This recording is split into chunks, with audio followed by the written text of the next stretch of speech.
Daily Show hitting you in the nose on this 9th day of December. It's a Tuesday in downtown Alton, and we got Don Tracy in the studio. We are right close to primary season, which is, for so many people, probably an eye-opener because we are in the heart of the Christmas season and all the fun that brings. But right after that, I mean, you've already put the sweat equity in, and life, I'm sure, has been pretty interesting on this journey. But you're 3 months out at the start of the new year. Right, March 17th, St. Patrick's Day is the primary, and I encourage all good Republicans to get out and vote in the primary.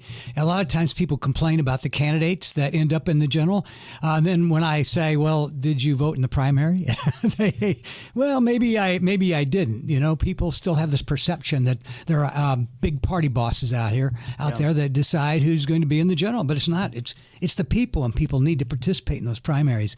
Another thing I want to say about the primary is that I ran for lieutenant governor in 2010, and that was the year that they Democrats moved it up for Obama to give him a leg up on, I think it was his Senate race then, and they moved it to February. So, wow. Yeah, it was really early that year. And then, of course, in 22, because of COVID,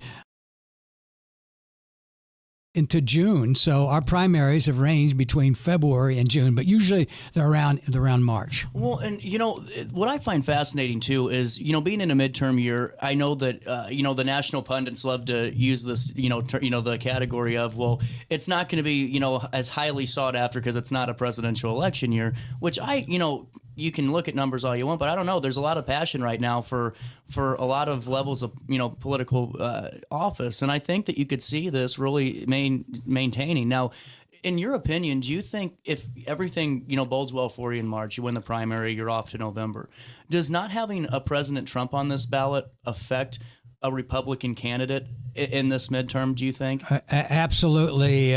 President Trump received 2.5 million votes in Illinois last fall without even trying, without campaigning in Illinois, or without spending any money in Illinois. In a typical midterm, there are 4 million voters, which means my win number would be about 2 million plus one vote. So, 450,000 less than what President Trump got without trying. And believe me, I'm going to be trying.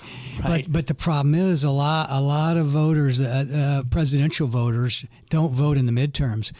And if Republicans want to turn this state around and make it a two-party state again, and elect more Republicans, then they need to vote in the primary. And it's so easy to vote now. You can vote by mail. You can vote early. There's no excuse for not voting. People just need to focus on the need to vote in the primary, not just the general. Absolutely. And, as we go back into this primary race, Dick Durbin's been in, one of the senators for forever. And, Tammy Duckworth's been there for quite 30 years for Durbin, plus, I think, 16 years in Congress. 42 years altogether. Well, and now he's not running. That's going to be a different primary, I think, to say the least, just to see how that breaks down and where that goes. Was your decision to run based off of Dick Durbin saying, hey, I'm going to step aside? Did that have anything to do with this? Oh, a huge part of the decision, simply because I've run for office before. A couple of times I ran for state senate in 2002. Ran as a Democrat then. Found out the hard way I'm not a Democrat.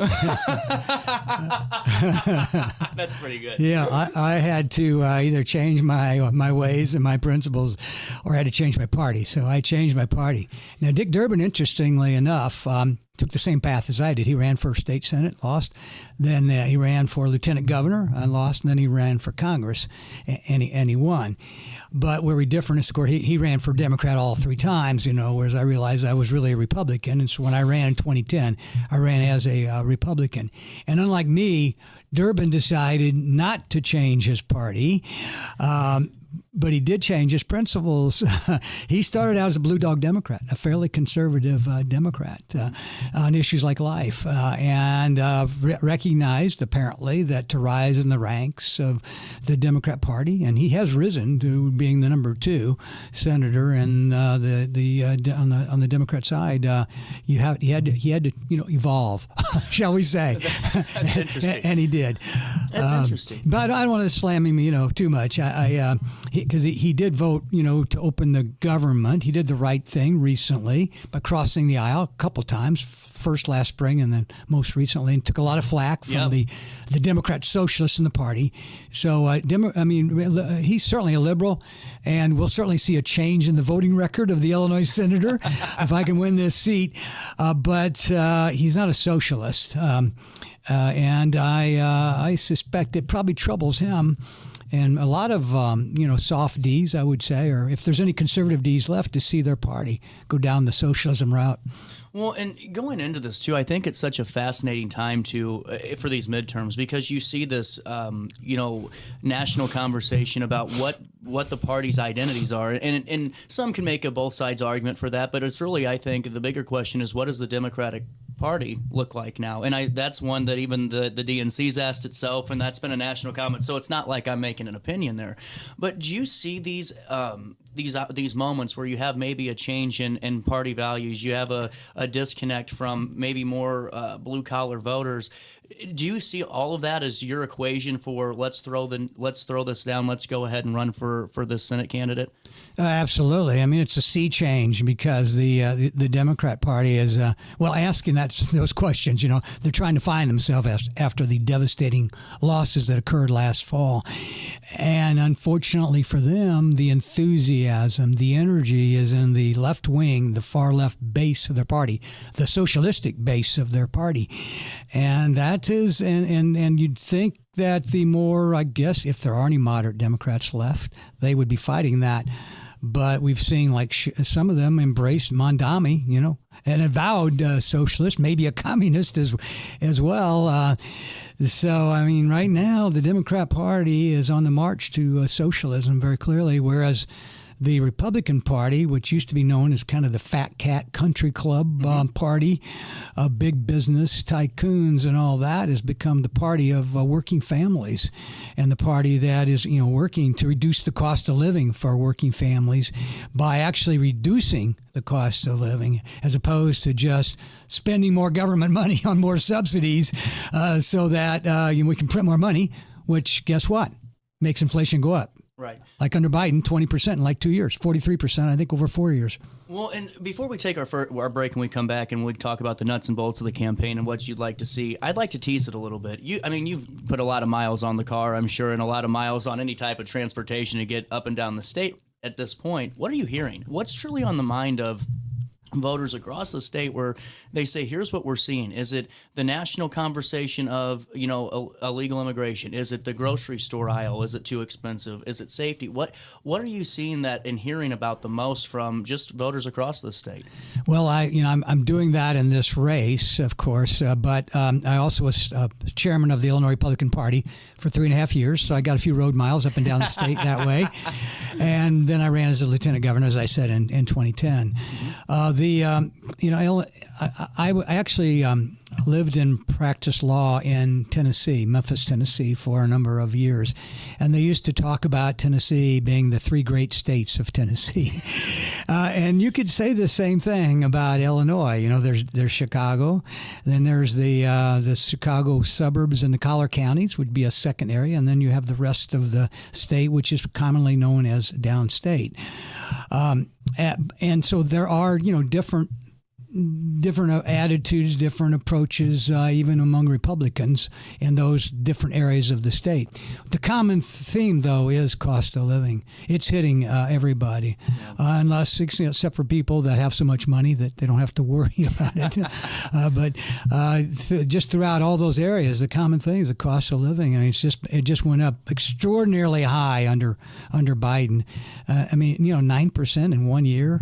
20% over 2 years, 40. I think I heard over the weekend it was actually 40% over the 4 years.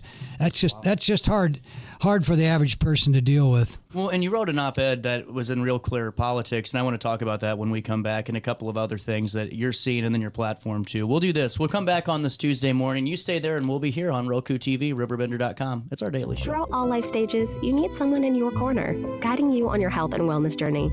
At OSF Healthcare, that's your primary care provider. Your OSF primary care provider is there for every stage of life. Find a provider today at osfhealthcare.org/primary. Not sure if you've noticed, but those advertised prices from the other dealers are just a bunch of blah, blah, blah. At Roberts Motors, the advertised price is the price you pay. And that, my friend, is great news for you. Don't fall for their so-called incentives that will leave you banging your head against the wall. Go with Roberts Motors. Prices you can trust and people you will like. That's the Roberts Motors way. And trust me, it's the way to go. It is frightful, but the fire is so delightful. And since we've no place to go, let it snow, let it snow, let it snow. Welcome back. Daily Show continues on your Tuesday morning, Apple Podcasts, Spotify, Roku TV, anywhere you watch the show. Thanks for doing it. We're in with Republican candidate for U.S. Senate, Don Tracy. And, you know, Don, we were talking before we went off the air a little bit just for the break about just some of the things you're hearing, you know, across the state. The affordability issue is, you know, one of them. Take me through, let's say, the Republican primary on March 17th goes well for you. You're the candidate. You're going to challenge for the seat. You flip it, and now we're a year in, we're 90 days in, whatever number the pundits want to give us now to get the job done. What do you foresee? What are you looking to do just based on what you're hearing and based off of those needs? Well, healthcare may be the number one issue. Healthcare is approaching 20% of GNP in the United States, which is unsustainable. And if we don't get a better control on it, then it will bankrupt the country and working families. And the Affordable Care Act has been anything but affordable. It ought to be called the Unaffordable Care Act. The Obamacare premiums have skyrocketed. They either didn't know what the heck they were talking about when they passed that without Republican votes and rammed it down our throats. And they told us that it would make health care more affordable, or they lied. I'm not sure which. So we've got to fix that, and it's a very complex area because it does affect so much of the economy and every American basically. What we need is more transparency. I mean, real transparency, not fake transparency like some people are pushing these days. We need more competition in the marketplace and more in the form of more options for people to buy lower cost health insurance. And we need more consumer choice in the market.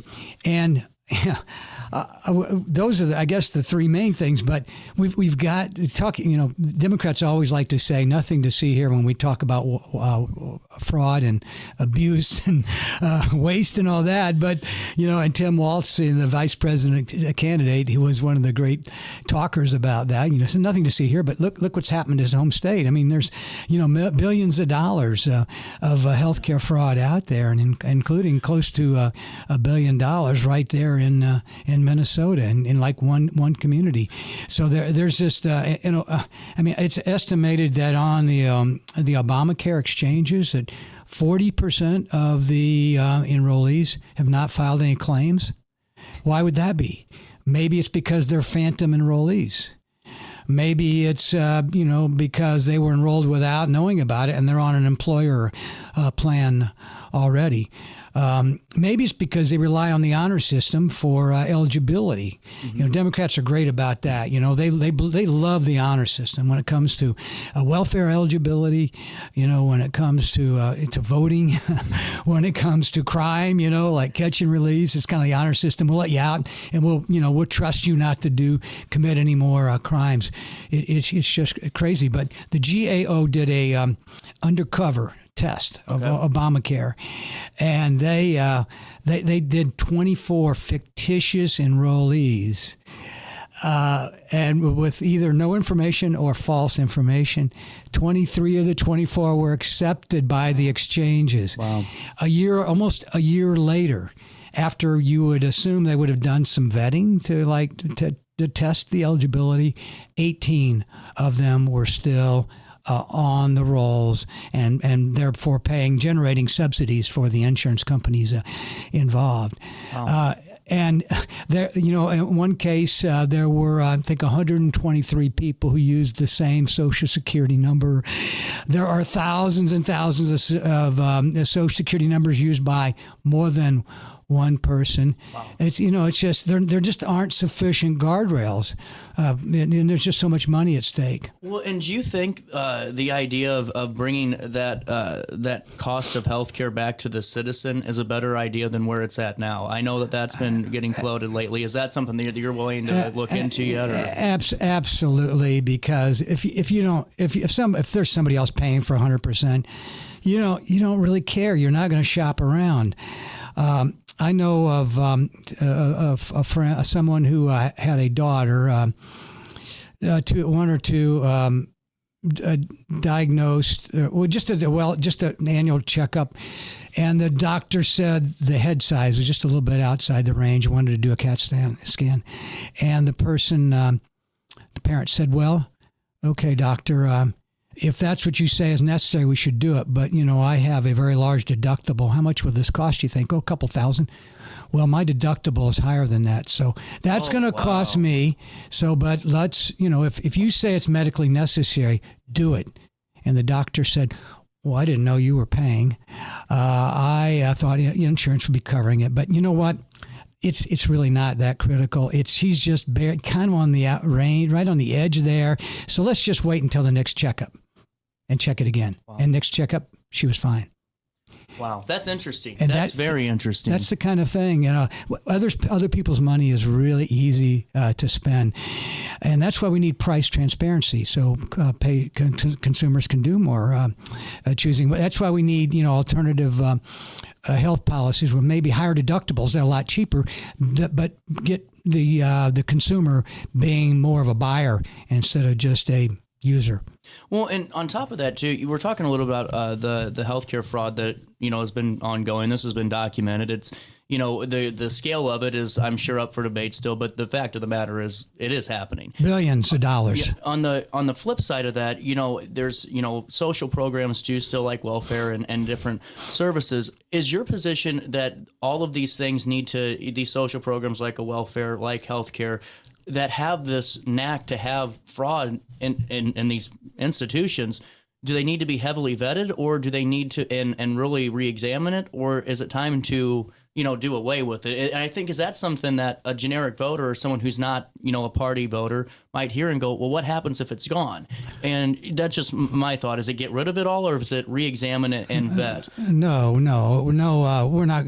We don't need to get rid of the programs. There are, or at least not the basic programs. There's like 80 welfare programs out there. Wow. In the federal government alone, and then state and locals also have some welfare programs as well. So there are probably some that are duplicative, and we don't need that. Maybe we should think about sunsetting.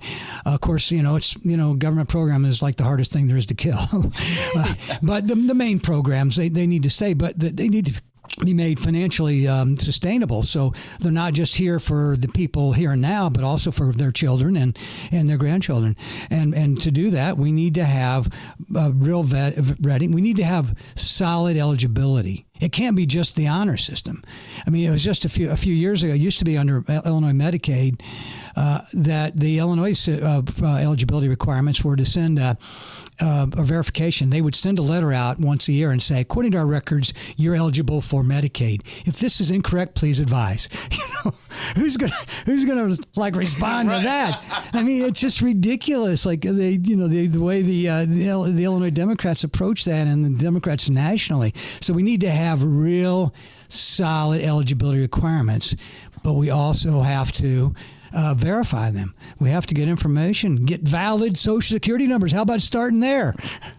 Well, and I think a lot of that too is something that's going to be continuously discussed, especially as the campaign starts to heat up throughout the summer months. And going through this, have you gotten a chance to hear from the other candidates that are running for for the Republican nomination? Because I know that we've had Dr. Pamela Denise Long on the show. She was filling us in a little bit on her campaign. That's why we're excited to have you. Do you guys vary in a lot of your thoughts, or is the ideas the same? It's just how we get there is different. That's where I'm kind of curious about too as we head into primary season.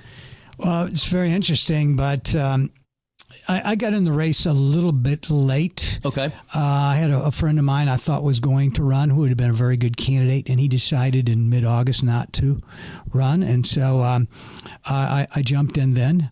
But I told him that if he was running, because I thought he'd be a great candidate, I would fully support him, because we need to have a good, solid Illinois, experienced Illinois Republican fill that seat and win that seat.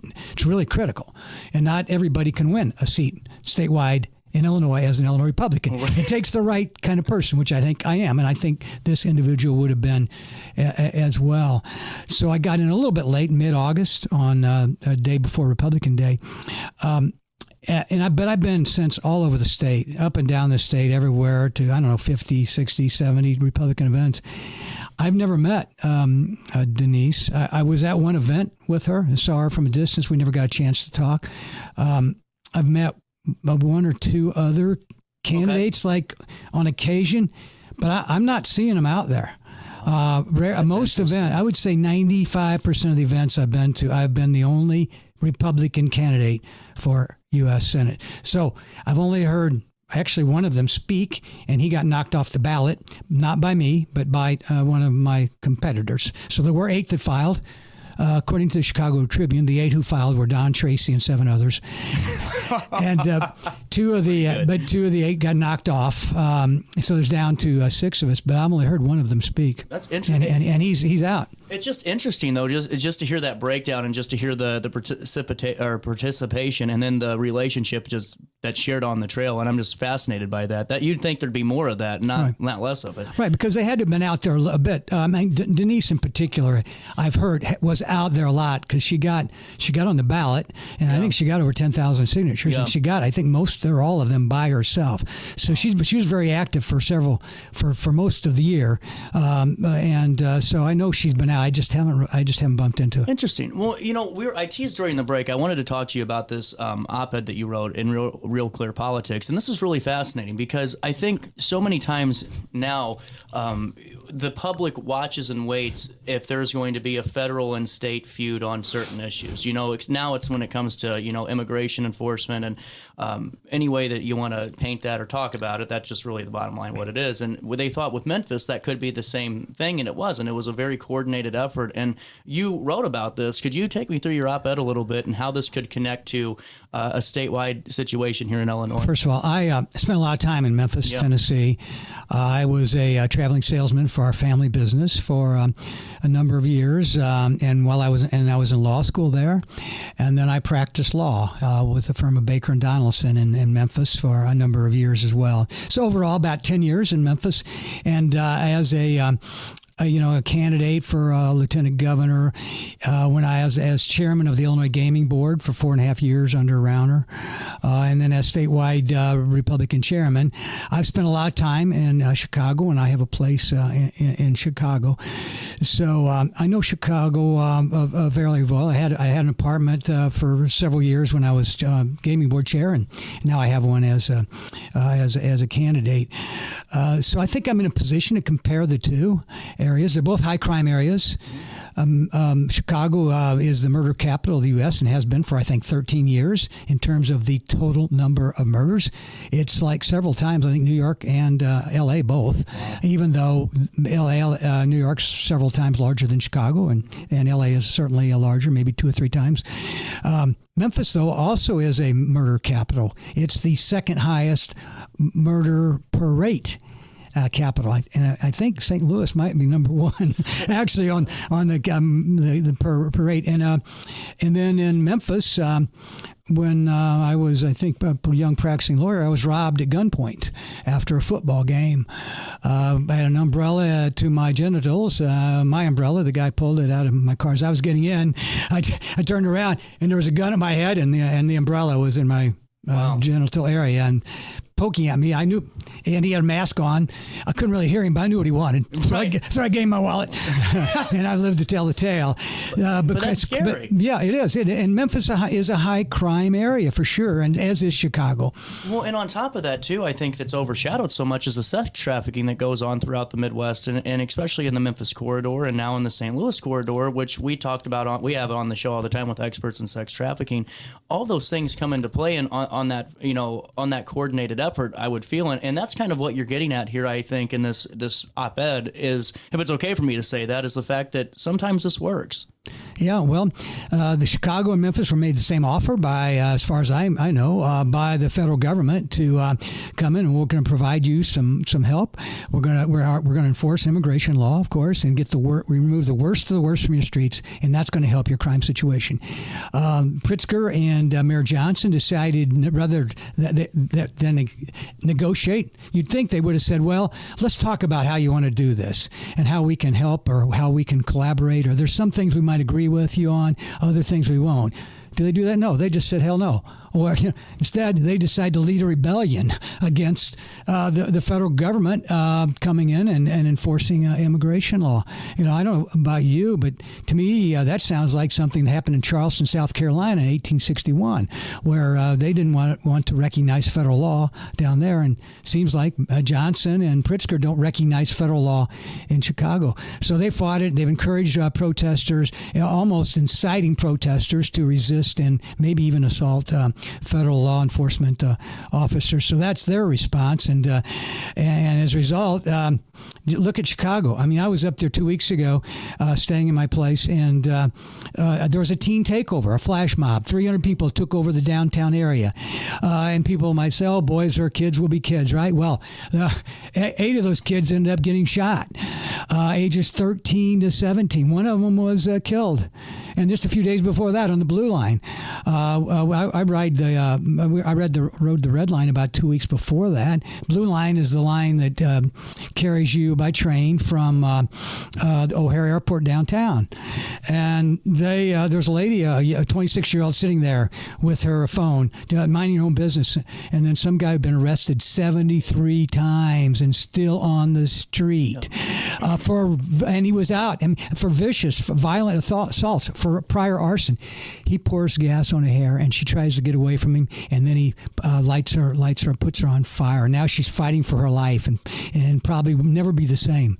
And so that happens through Chicago. They turn down federal help. Memphis, on the other hand, in like less than 2 months, murders are down like 50%, sexual assaults are down like 50%. They were able to execute a number of arrest warrants, and they found over 100,000 missing children that were reported as in danger. And some of those children were probably being sex trafficked. Well, and see, this is where I think it just becomes so much of it is becoming just a numbers situation. I mean, when statistics don't lie and trends don't either. And I think that that's not even it's not a political opinion. It's just here it is. Going forward, how would you try to mend, offense if there's any way to help, trying to a governor, a statewide, the head of our state government and Governor Pritzker with a federal office, because I mean, you're here as a senator, but if you aren't there pushing the same envelope, so to speak, as the governor, and you're starting to maybe help side with the federal government and push support for them, do you think that maybe that could help sway the vote? Because, we're heading into the midterms. We still have a governor's race that's up, and who knows how that'll look. But right now, it just seems a little bit tougher. And there's still going to be that thought going ahead into 2028 after this. How do you mend that gap, if you can, with a Governor Pritzker and try to make sure that, the folks in Illinois that are your voters say, hey, we support this and we aren't being hurt either? Well, the real problem here, I hate to use a root cause, but I can't think of a better word than root cause. The problem here is that Illinois is currently a one-party state. Mm-hmm, sure. There are, for example, 8 statewide office holders, including the 2 U.S. Senate seats. All 8 are held by Democrats. 7 of the 8 are Cook County, Chicago Democrats. The only one of the 8 that is not is Dick Durbin, who's retiring and whose seat I am running for. The other the three leaders on the Democrat side are all Chicago, Cook County Democrats. So if I don't win this seat, it's going to be 8 of them. They say, and then in the House, of course, the Senate and the House, the Illinois Senate and the Illinois House are both supermajority Democrats. So you have this one-party state. There's no saying that power corrupts and absolute power corrupts absolutely. Well, the Democrats have absolute power in Illinois. And as a result, they have done things like passing what I call the Unsafety Act at like 4 o'clock in the morning. And this recent mass transit bailout, I think they passed that at about 4 o'clock in the morning without Republican votes. And so they don't have to talk across the aisle. They don't have to negotiate across the aisle. They've until last fall, a year ago, they also had the White House. And they had they had the power in Washington. So again, they didn't have to talk to Republicans. But now there's a different situation. And what friends in Washington that have power right now do the Illinois Democrats have? So they've decided. In that case, you would think they would talk to them and try to negotiate and work things out. But they've just decided to rebel instead. Now, if we had 2 U.S. senators, one of which was a Democrat and one which is a Republican, that would, I think, provide a little more stability, because all of a sudden they're not just talking in a complete echo chamber, because there is a statewide office holder that's a Republican who has friends in Washington who can help Illinois. So maybe they would become a little bit less deranged and actually, learn to work with and talk to Republicans, which would make Illinois a better, safer state. And you would have less of, a yo-yo situation for Illinois between the Republicans being in power in D.C. and the Democrats being in power. So if with one Democrat and one Republican U.S. senator, then if the Democrats are in power in D.C., then the Democrat senator can help Illinois. Yeah. And now a Republican senator could help Illinois. My final question, I'd love to have you back as we go through the primary season and through the general whenever you're in town or whenever you can. And this has been a great conversation. The one final question I guess I do have for you now is your going forward, if everything turns out and you flip this seat, would your vote be a yes for anything that comes from the White House? And I don't mean that in a negative way. Would you just be a fervent supporter of what President Trump wants to do and what Republican leadership wants to do? Or would you come back to this state and go, okay, let's really see how this works? And I only ask that just because that is a topic on voters' minds as a partisan vote. Sure. Well, first of all, I'd say that the president has done a great job on the border. He has secured the border. He's done a great job on national defense. Under President Biden, who was weak on national defense, and under Obama, Russia invaded Crimea and then invaded Ukraine. And then under Biden, Hamas invaded Israel. We haven't had any invasions like that worldwide because President Trump believes in peace through strength.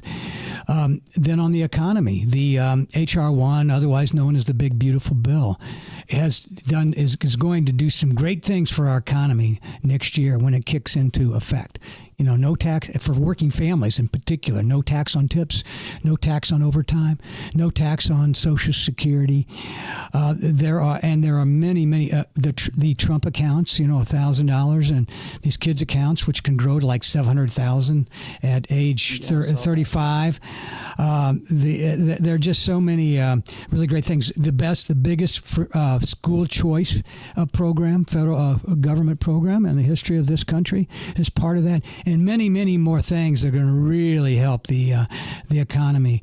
So on those areas and others, law enforcement. We have a president who believes in enforcing the law and backing up the police. Whereas on the Democrat side, they'd rather have social workers than policemen. And then that some of those same people are questioning military tactics too, because I guess they think social workers, ought to be fighting the drug war, and rules of engagement under Democrats is usually the enemy shoots first before you get to shoot back. Not so under the current administration. So I really like a lot of what the current administration is doing. I'm really excited. I really like most of the cabinet picks, but I'm not going to be a rubber stamp for anybody. I'm going to evaluate each and every issue on its own. Okay. Well, and I appreciate that answer, and I'm sure the voters do too. And before I let you go, what's your final thought as you head into the new year, and now you're almost 3 months away from March 17th? My final thought is I started out with my first thought, which is please vote. Please get out there. Whether you're voting for me or otherwise, if you're a good Republican and a good conservative, we need you. Remember the old signs, Uncle Sam needs you in World War II? We need you more than ever. This country is 250 years old, and we have been blessed by really reasonably good and honest government for 2.5 centuries. But that's an anomaly in history, and we Republicans have become really complacent. The Democrats, on the other hand, they're mad as a hornet. They're upset because minors can't get gender surgery, all over the place like they used to. They're upset, because we're backing law enforcement. They're upset because they like open borders. They're upset because we're fighting against extreme environmentalism, which will bankrupt the economy if we're not careful about it. They're upset because we want to bring common sense solutions to the healthcare problems. They're mad as hornets. They're radicals, and they have time because a lot of them don't have jobs. So they're out there. They're going to vote in numbers and get other people to vote. So everyday Americans, everyday Illinoisans, working family people, it's important to support your families. It's important to raise your kids. Important to do your jobs. Important to help your employers. It's important to help your communities. But you gotta take care of the foundation that supports all of this. You gotta vote and get your friends to vote. Absolutely. It was a pleasure talking with you, and I would love to talk with you again as we get out through 2026. Thank you, CJ. We'll take a quick break. More Daily Show comes this way on this Tuesday morning, right after this quick one, RiverBender.com, Roku TV, and anywhere